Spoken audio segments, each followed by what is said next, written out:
अब हम सीखेंगे अर्थमेटिक के नेक्स्ट ऑपरेशन, परसेंटेज के बारे में। बहुत सी जगह स्टूडेंट्स को जो परसेंटेज बेस्ड कैलकुलेशन रहती है ना, उसे कैलकुलेट करने में बड़ा मुश्किल होता है उनके लिए, है ना। तो हम यहाँ सीखेंगे कि हम जो हमारी परसेंटेज बेस्ड कैलकुलेशन है, हम उसे किस तरह से इजी करेंगे। क्वांटिटेटिव एप्टीट्यूड में जो परसेंटेज बेस्ड कैलकुलेशन रहती है बड़ी इंपॉर्टेंट होती है, क्योंकि most of the question percentage based रहते हैं। जैसे कि टॉपिक्स हैं हमारे पास profit and loss, simple interest, compound interest और डेटा इंप्यूटेशन एक्सेट्रा। और तो हमारे लिए ये बहुत इंपॉर्टेंट है कि हम जो परसेंटेज बेस्ड कैलकुलेशन है उसे कैसे सिंपल वे में कर सकते हैं। परसेंटेज को एक्सप्लेन करने से पहले मैं आपको ये बता दूं कि हमें ये बात बहुत अच्छे से पता होनी चाहिए कि जो परसेंटेज बेस्ड कैलकुलेशन को कैलकुलेट करने का तरीका है, या जो हम परसेंटेज को कैलकुलेट करते हैं उसमें स्पीड और एक्यूरेसी का जो करंट लेवल है वो कितना है। ठीक है, मतलब कि हम जो परसेंटेज बेस्ड कैलकुलेशन है कितनी स्पीडली कैलकुलेट कर सकते हैं और एक्यूरेसी के साथ। तो मैं यहाँ पर ना आपसे कुछ क्वेश्चन पूछती हूँ, चेकआउट कर लेते हैं कि आप लोगों का जो परसेंटेज बेस्ड कैलकुलेशन में स्पीड या एक्यूरेसी है वो कितनी है। तो क्या मुझे बताएंगे कि 50% कितना होता है 3000 का? 1500। 3000 का 50% होता है 1500, क्योंकि हम सभी ये बात बहुत अच्छे से जानते हैं कि 50% होता है हाफ, यानी कि 1/2। अगर हम 3000 का 1/2 करें, 3000 को 2 से डिवाइड करें तो 1500 आएगा हमारे पास, है ना। सिमिलरली मैं क्वेश्चन पूछ लेती हूँ आपसे, 1400 का हाफ 700। 1400 डिवाइड बाय 2, 1/2 करना है तो डिवाइड बाय 2 700। ओके, मैं कुछ क्वेश्चन और पूछ लेती हूँ आपसे। 800 का 25%, यस 200, क्योंकि जो 25% होता है वो 1/4 होता है, यानी कि क्वार्टर होता है। तो जो भी नंबर होता है हमारे पास हम उसका 1/4 करते हैं। तो अगर हम 800 का 1/4 करें तो जो हमारे पास आंसर आएगा वो आएगा 200। 2000 का 25%, यस 500। 2000 divide by 4, 500। 8400 का 25%, यस 2100, क्योंकि 8400 डिवाइड बाय 4 2100। 780 का 10%, यस 78, क्योंकि जो 10% होता है वो 1/10 होता है किसी भी नंबर का। 988 का 10%, 10% ऑफ 988, यस 98.8। अब बताओ 1% ऑफ 3200, 3200 का 1%, यस 32। हमारे लिए कितना इजी है ना, हम इसे कैलकुलेट कर रहे हैं कुछ फ्रैक्शंस ऑफ सेकंड्स में या कुछ सेकंड्स में हम इसे कैलकुलेट कर लेते हैं, है ना। वजह ये है कि हमें इनकी फ्रैक्शंस पता है कि जो 50% है वो 1/2 है, 25% है वो 1/4 है ना। हमें सबकी फ्रैक्शंस पता है, इसलिए हम इसे इजीली कैलकुलेट कर लेते हैं। 10% की 1/10 है और 1% की 1/100 है। तो किसी भी नंबर को हम परसेंटेज में लिखें, उसको प्रॉपर मेथड से करें, अपना टाइम वेस्ट करें, उससे बेटर है कि हम फ्रैक्शंस को याद रख लें, है ना। चलो मैं अब आपसे एक क्वेश्चन और पूछ लेती हूँ। 62.5% ऑफ 9600, नो आइडिया, क्योंकि 62.5% की हमें फ्रैक्शन नहीं पता, तो हमें इसका आंसर भी इजीली कैलकुलेट नहीं कर सकते। अगर हम जनरल प्रोसीजर की बात करें कि 62.5% ऑफ 9600, अब हमें नहीं पता इसके फ्रैक्शंस। जो रेगुलर प्रोसीजर रहता है हमारे पास, जनरल प्रोसीजर रहता है, हम उसकी बात करें तो हम इसको ऐसे करेंगे 62.5 डिवाइड बाय 100 मल्टीप्लाई 9600, कैंसल, 0 से 0 कैंसिल कर देते हैं, 100 से 100 कैंसिल हो गया, और 62.5 को हम 96 से देन मल्टीप्लाई करेंगे। अब 625 को मल्टीप्लाई करना है 96 से। 6 5 is 30,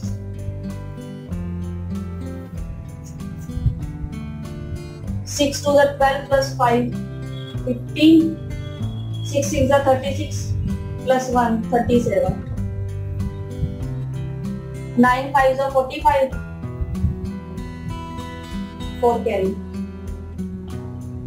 9 2 18, 18 plus 4 22, 2 carry, 9 6 54, 54 plus 2 56, add करेंगे 0, 5 plus 5 10, 1 carry, 7 plus 2 9, 9 plus 1 10, 1 carry, 3 plus 6 9 plus 1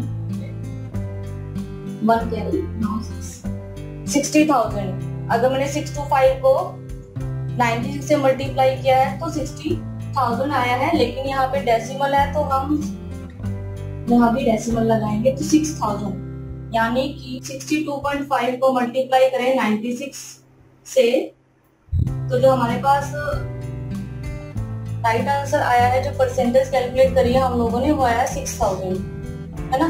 लेकिन आप देखिए इसे करने में भी कितना टाइम लगा है, पेपर वर्क है, फिर से टाइम वेस्टिंग है ना। लेकिन अगर हमें इसकी फ्रैक्शन पता हो, इजिली हम इसे कर सकते हैं। 62.5 की फ्रैक्शन होती है 5/8। 62.5% की फ्रैक्शन है 5/8, तो 5/8 मल्टीप्लाई 9600, इसको हम इसे काट सकते हैं। 12 5 60। आप देखिए इसे कैलकुलेट करने में कुछ सेकंड्स लगे और इसे कितना टाइम लगा, है ना। तो हम लोग फ्रैक्शंस को याद रखें ताकि जो हमारा क्वेश्चंस है वो इजीली सॉल्व हो जाए। और अगर आप फ्रैक्शंस को याद रखते हैं परसेंटेज की, अगर आपको पता है कि परसेंटेज का फ्रैक्शन क्या है, तो आपको ये स्टेप्स भी लिखने की जरूरत नहीं है, क्योंकि अगर वो आपको बहुत अच्छे से याद रहेगा तो हम 96 को 8 से डिवाइड कर सकते हैं। अगर हम 96 को 8 से डिवाइड करते हैं तो हमें पता 12 आएगा। 12 को ओनली मल्टीप्लाई कर लो 5 से 60 और 2 zeros तो है तो 6,000, ठीक है। तो आप सिंपल वे में इस क्वेश्चन को कर सकते हैं। तो इसी तरह से जैसे हमें फ्रैक्शंस पता है 50% की 1/2 है, 25% की 1/4 है, 10% की 1/10 है, इस तरह से अगर हमें ये पता है कि 62.5% की फ्रैक्शन क्या है, हमें अभी पता लगे कि यहाँ पे 5/8 है, तो आप इन क्वेश्चन को बड़ी इजीली सॉल्व कर सकते हो। चलो मैं एक क्वेश्चन और पूछ लेती हूँ आपसे। 45.45% ऑफ 4400, 4400 का परसेंटेज बताना है। 45.45 कितना होगा, आपको फ्रैक्शन मालूम है उसकी 5/11, जो 45.45% है उसकी फ्रैक्शन 5/11 है। तो 4400 को अगर हम 5/11 से मल्टीप्लाई करें तो हमारे पास जो आंसर आएगा वो आएगा 2000। 4400 डिवाइड बाई 11 मल्टीप्लाई विद 5, ठीक है। 44 को 11 से डिवाइड करना है 400 और 400 को 5 से मल्टीप्लाई करेंगे तो 2000, ठीक है। देखा आपने कि अगर हमें फ्रैक्शंस पता है किसी भी परसेंटेज की तो हम उसे इजीली कैलकुलेट कर सकते हैं। और अगर जिन्हें ये समझ आ गया ना कि 45.45 की फ्रैक्शन 5/11 है तो वो पेपर पे बिना कुछ लिखे कुछ सेकंड्स में आंसर्स को फाइंड आउट कर सकते हैं। और जिन्हें नहीं पता कि परसेंटेज की फ्रैक्शंस क्या है तो रेगुलर मेथड फॉलो करने वाले हैं। रेगुलर प्रोसीजर है, जो जनरल प्रोसीजर रहता है परसेंटेज को कैलकुलेट करने का, वो फॉलो करने वाले हैं। हमें पता है कि जो टाइम है ना गोल्ड टाइम है। एग्जाम में बड़ा लिमिटेड सा टाइम होता है हम लोगों के पास क्वेश्चंस को फाइंड आउट करने में या पूरा का पूरा एग्जाम को सॉल्व करने में। तो हम अपने टाइम को वेस्ट नहीं करने वाले, प्रीशियस टाइम को हम उसे गोल्ड टाइम मानकर चलते हैं और हम उसे जो सेकंड्स हैं उन्हें भी यूटिलाइज करने वाले होते हैं वहाँ पे, है ना। तो प्लीज आप लोग टाइम वेस्ट ना करें इस नॉनसेंस प्रोसेस को फॉलो करने में। तो आप याद करें कि जो परसेंटेज है उसकी फ्रैक्शंस क्या है। मैं आपको यहाँ पे हेल्प कर देती हूँ, एक परसेंटेज के फ्रैक्शंस की लिस्ट आपको प्रोवाइड करवा देती हूँ, और ताकि आपके लिए इजी हो जाए, आप उसे लर्न कर सके और आपको वो आपके एग्जाम में हेल्प कर सके। यहाँ पर आपको फ्रैक्शंस की परसेंटेज में लिस्ट दी गई है। जो परसेंटेज है उन्हें हम फ्रैक्शन में कैसे लिखेंगे या उन परसेंटेज की फ्रैक्शंस क्या होंगी, उस स्टैंडर्ड लिस्ट दी गई है यहाँ पर। सबसे पहले 100%। अगर हम 100% को फ्रैक्शन में डिनोट करते हैं या फ्रैक्शन में लिखते हैं तो 100% का फ्रैक्शन होता है 1, यानी कि अगर हमें किसी नंबर का फ्रैक्शन चाहिए तो खुद वही नंबर होगा। अगर आप 4000 का 100% फाइंड आउट करते हो तो 4000 का 100% 4000 ही होता है, यानी कि अगर आप 4000 को 1 से मल्टीप्लाई करो तो हमारे पास जो रिजल्ट आएगा वो 4000 ही आएगा।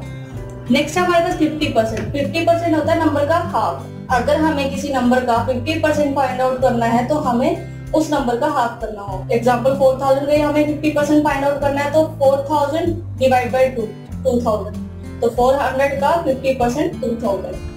ठीक है, नेक्स्ट है 33.33%। 33.33% का फ्रैक्शन, अगर हम इसे फ्रैक्शन में कन्वर्ट करते हैं, डिनोट करते हैं, तो 33.33% का फ्रैक्शन होता है 1/3। यानी कि अगर आपको किसी नंबर का 33.33% निकालना है तो आप उसे 3 से डिवाइड करें। नेक्स्ट है 25%। 25% होता है 1/4, क्वार्टर। अगर हमें किसी नंबर का 25% फाइंड आउट करना है तो हम उस नंबर का 1/4 कर दें। नेक्स्ट है हमारे पास 20%। 20% होता है किसी नंबर का 1/5। अगर हमें किसी नंबर का 20% फाइंड आउट करना है तो हम उसे 5 से डिवाइड कर देंगे। उससे नेक्स्ट हमारे पास 16.66%। अगर हमें किसी नंबर का 16.66% फाइंड आउट करना है तो हम उसे 6 से डिवाइड कर देंगे, यानी कि हम उस नंबर का 16। नेक्स्ट हमारे पास 14.2857%। अगर हमें किसी नंबर का 14.2857% फाइंड आउट करना है तो हम उसे 7 से डिवाइड करेंगे। उससे नेक्स्ट है हमारे पास 12.5%, यानी कि अगर हमें किसी नंबर का 12.5% फाइंड आउट करना है तो हमें उसे 8 से डिवाइड करना होगा। नेक्स्ट है हमारे पास 11.11%। अगर हमें किसी नंबर का 11.11% फाइंड आउट करना तो हम उसे 1/9 से मल्टीप्लाई करेंगे, या यूं कह लीजिए कि हम 9 से डिवाइड करें। ठीक है, 10%। 10% होता है 1/10। अगर हमें किसी नंबर का 10% फाइंड आउट करना है तो हम उसे 10 से डिवाइड कर देंगे। उसके बाद है 9.09%। अगर हमें किसी नंबर का 9.09% फाइंड आउट करना है तो हम उसे 11 से डिवाइड करेंगे। तो लास्ट है यहाँ पर 8.33%। अगर हमें किसी नंबर का 8.33% फाइंड आउट करना है तो हम उसे 12 से डिवाइड करेंगे। तो अब है हमारे पास, अगर हमें मल्टीपल्स निकालने हो परसेंटेज के, जैसे कि अगर हमें 200% निकालना हो किसी नंबर का, तो 200%, यानी कि अगर हम यहाँ 100% 1 है तो 200% डबल होगा, है ना। तो हम जो भी नंबर का 200% निकालना होगा तो हम उसको 2 से मल्टीप्लाई करेंगे। 300% निकालना होगा तो हम उसको 3 से मल्टीप्लाई करेंगे। ठीक है, 50%, अगर हमें 50% के मल्टीपल्स निकालने हो, यानी कि अगर हमें मल्टीपल्स इनके फाइंड आउट करने हैं तो हमें दोनों साइड्स को सेम नंबर से मल्टीप्लाई करना होगा। ये जैसे अगर हमें 50% का डबल निकालना हो, यानी कि 100%, तो हम 2 को यहाँ भी मल्टीप्लाई करेंगे और 2 को यहाँ भी मल्टीप्लाई करेंगे, है ना। तो अगर हम 50 को 2 से मल्टीप्लाई करेंगे तो 100%, और 1/2 को 2 से मल्टीप्लाई करेंगे 2/2, यानी कि 1। तो हमें पता है 100% 1 होता है। ठीक है, इसके बाद है 33.33% के मल्टीपल्स अगर हमें फाइंड आउट करने हो, तो अगर हम 33.33% को 2 से मल्टीप्लाई करेंगे तो ये होगा 66.66%। ठीक है, तो 66.66% का फ्रैक्शन होगा 2/3, यानी कि अगर हम इसे 2 से मल्टीप्लाई करें तो हम इसे भी 2 से ही मल्टीप्लाई करेंगे। अगर हमें इसे 3 मल्टीपल चाहिए, अगर हम 33.33% को 3 से मल्टीप्लाई करें तो ये होगा 99.99%। ठीक है, और यहाँ पर होगा 3/3, यानी 99.99% अप्रोक्सीमेटली 100 ही होता है ना। तो 99.99% को हम 100 मानते हैं, तो जो उसका फ्रैक्शन रहेगा वो 1 रहेगा। इसके बाद है 25%। अगर हम 25% के मल्टीपल्स की बात करें तो 25% मल्टीप्लाई 2, 50%, और इसको भी 2 से मल्टीप्लाई करेंगे 2/4। 2/4 होता है 1/2। 50% हमें पता है 1/2 होता है ऑलरेडी, है ना। 25% को 3 से मल्टीप्लाई करेंगे तो 75%।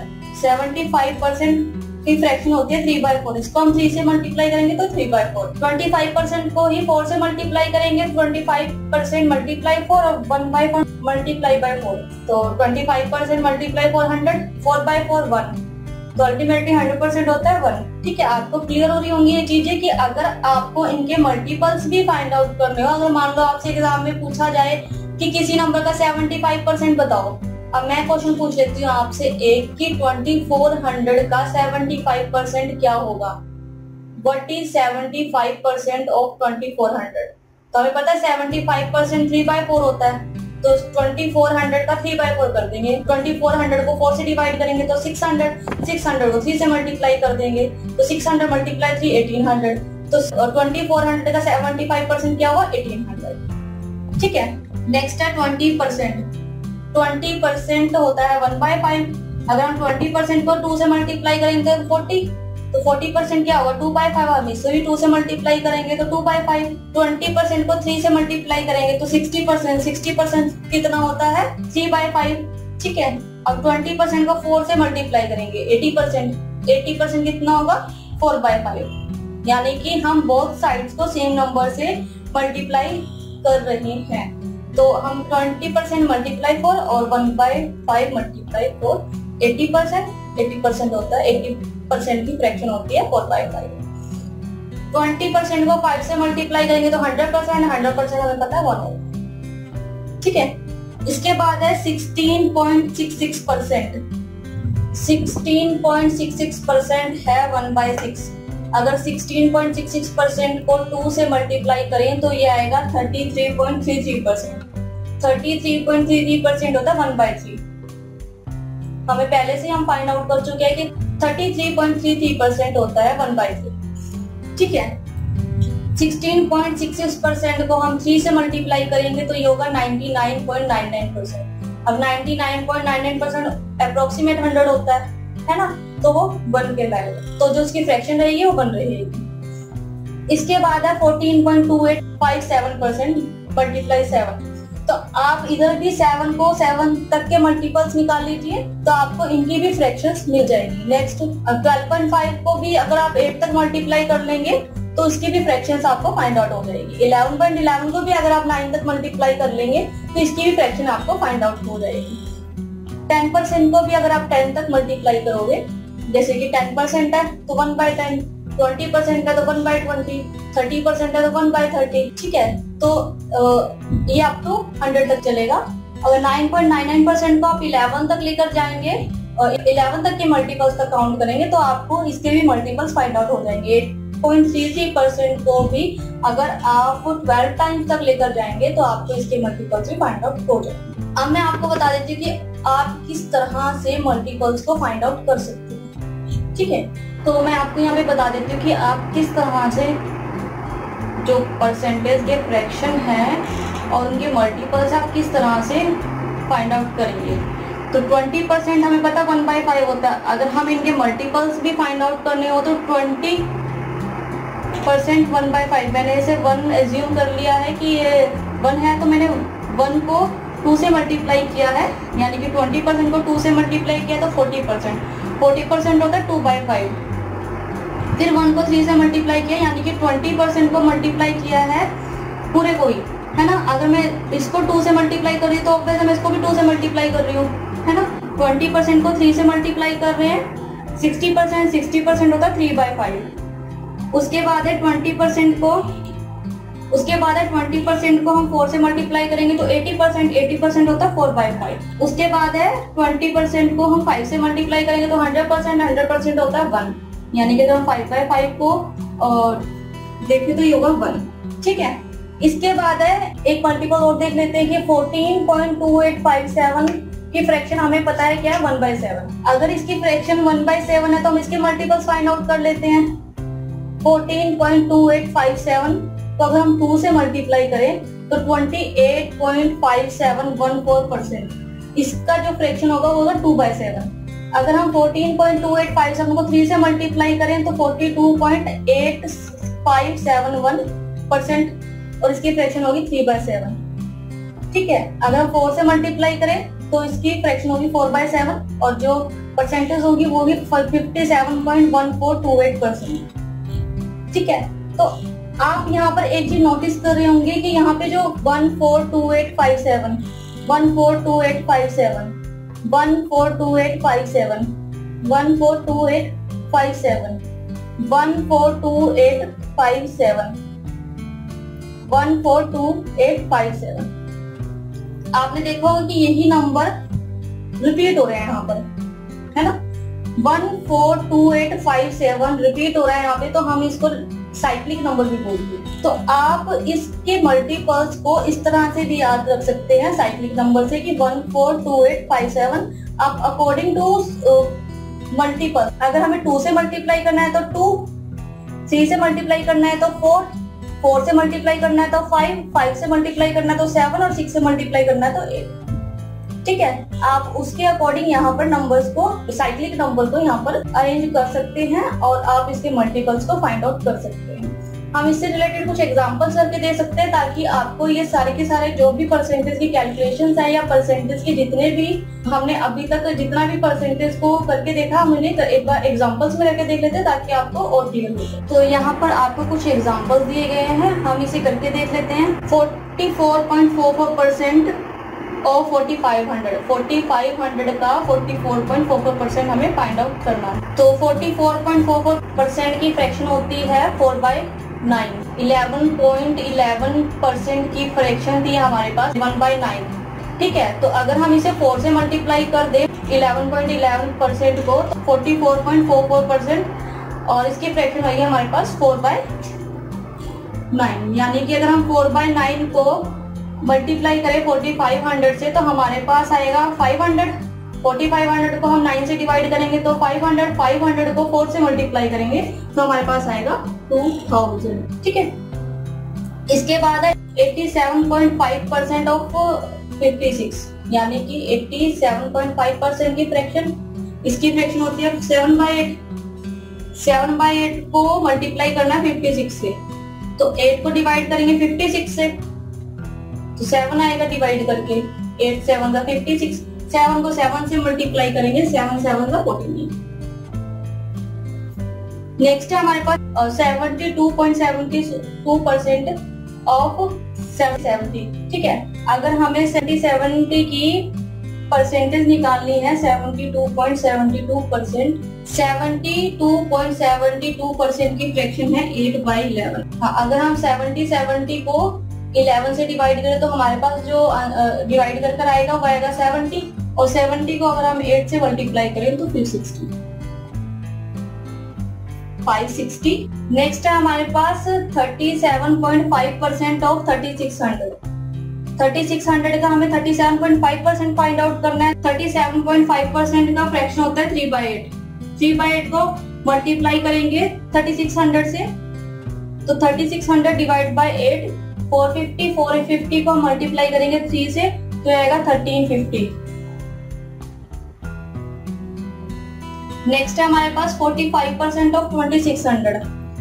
अब 45% की फ्रैक्शन नहीं पता हम लोगों को, है ना, तो हम इस पे अप्लाई करेंगे स्प्लिट एंड मर्ज। अगर आप सभी के मल्टीपल्स भी फाइंड आउट कर लें तो 45% नहीं आता मल्टीपल्स में, है ना, तो हम 45% अगर हमें फाइंड आउट करना तो हम इसे स्प्लिट कर लेंगे। मैं इसे स्प्लिट कर रही हूँ 50 - 5, मतलब कि 45% को मैं लिख रही हूँ 50 - 5%। तो 50 - 5%, तो 50% ऑफ 2600 माइनस 5% ऑफ 2600। तो अगर हम 50% होता है हाफ, है ना, 2600 का हाफ 1300 माइनस, और 5% होता है 1/20। तो अगर हम 2600 का 1/20 करें, या यूं लगा लो कि ये इसका भी 110 है, तो अगर 50% 1300 है तो 5% होगा 130। अगर हम 1300 में से 130 को माइनस करें तो ये आएगा 1170। तो 45% ऑफ 2600 1170। मैंने आप लोगों को समझाने के लिए मैंने ये कैलकुलेशन को यहाँ पे शो किया है, अदरवाइज 50% ऑफ 2600 और पता है 1300, क्योंकि इसका हाफ कर देंगे, और 5% 130, तो 1300 माइनस 130 तो 1170। ठीक है, नेक्स्ट है हमारे पास 63% ऑफ 1600। अब 63% की जो फ्रैक्शंस है वो भी नहीं पता हम लोगों को, तो मैं इस पर भी स्प्लिट एंड मर्ज अप्लाई करने वाली हूँ। मैं इसको स्प्लिट कर रही हूँ 50 + 10 + 3% ऑफ 1600। तो 50% होता है 1600 का 800 प्लस 10% होता है 1600 का 160 प्लस, और 3% होता है 1600 का 48। अब हम इन तीनों को ऐड कर देंगे तो ये आएगा 8,0,1008। तो देखा आपने, अगर आप इन पे प्रैक्टिस अच्छे से कर लेते हो तो आप अपनी परसेंटेज की कैलकुलेशंस को इजी कर लेते हो, ताकि आपको जो टाइम दिया जाता है, एक प्रीशियस टाइम दिया जाता है एग्जाम में, आप उसे अच्छे से यूटिलाइज कर सके। तो फ्रेंड्स, प्रैक्टिस ऑन वेल, आप इस पे अच्छे से प्रैक्टिस कीजिए हर एक टॉपिक पे, ताकि आप अपने क्वेश्चंस को, अपने टाइम को यूटिलाइज कर सकें।